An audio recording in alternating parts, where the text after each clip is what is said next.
The XFL returns under new ownership in 2023, offering players and coaches that haven't been able to make their mark in the NFL another chance to get noticed. For most involved in the XFL, the NFL is still the goal, and the big part of that is the difference in the XFL salaries compared to the NFL. Let's take a look at how the XFL and the NFL salaries compare both for players and coaches. The return of the XFL comes the weekend after Super Bowl 57. We'll see the first two games of the 2023 XFL schedule kick off on Saturday, February the 18th, with the other two games of Week 1 on Sunday, February the 19th. The regular season will then run for 10 weeks, with the two-round playoffs taking place over the following 3 weeks. I'm sure you're wondering, like I'm wondering, how much do XFL players make versus the NFL players? XFL players were paid $800 a week during the 5-week training camp. Once they make the final roster, players will sign a contract that has a base salary of $59,000 for the season. That is made up of a salary of $5,000 per game and a $1,000 win bonus. There is also a benefits packet reported to be worth as much as $20,000. Therefore, a player who makes the roster and is active for all regular season games will earn a minimum of $50,000. A base salary of $50,000 or $5,000 a week is more than the base USFL salary of $45,000 for a 10-game season. However, it's still significantly low than the minimum NFL salary. A player with no service time in the NFL must be paid a minimum of $750,000 for a season.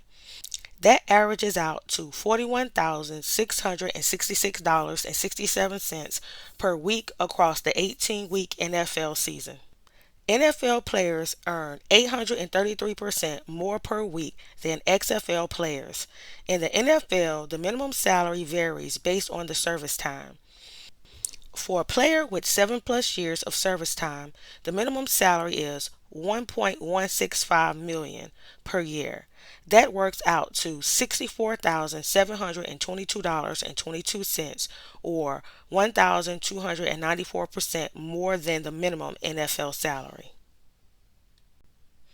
It's also worth noting that a player who is not active for an XFL game will earn just $1,500 per game.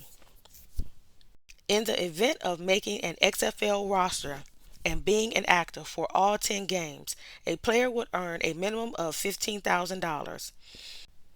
Inactive players will also reportedly be eligible for the win bonus, so they could earn as much as $25,000 for the season despite not playing a single game. So how much do the coaches make? Let's check it out.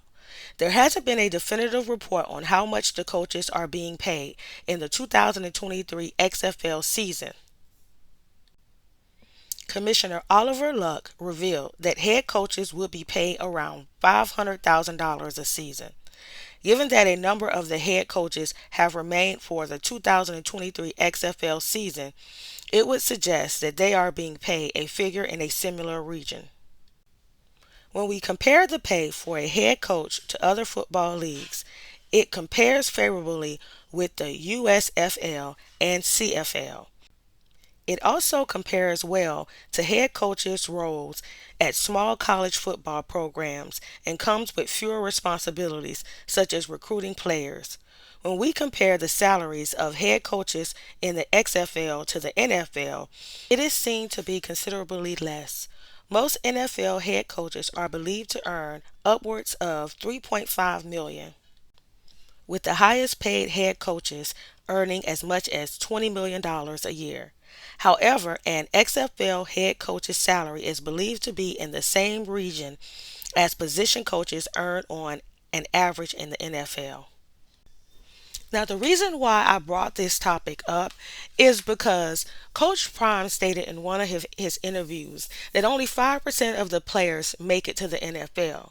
The other 95% either go and get regular jobs or they go to the USFL or the CFL. So, do you think it's actually worth it? I personally don't think it's worth it. I think the kids need to get their degrees and specialize in a certain area and go and sit behind a desk or start their own business. Do something that they actually want to do, because in these lower level football programs, they'll end up injuring themselves, and I don't personally think it's going to be worth it.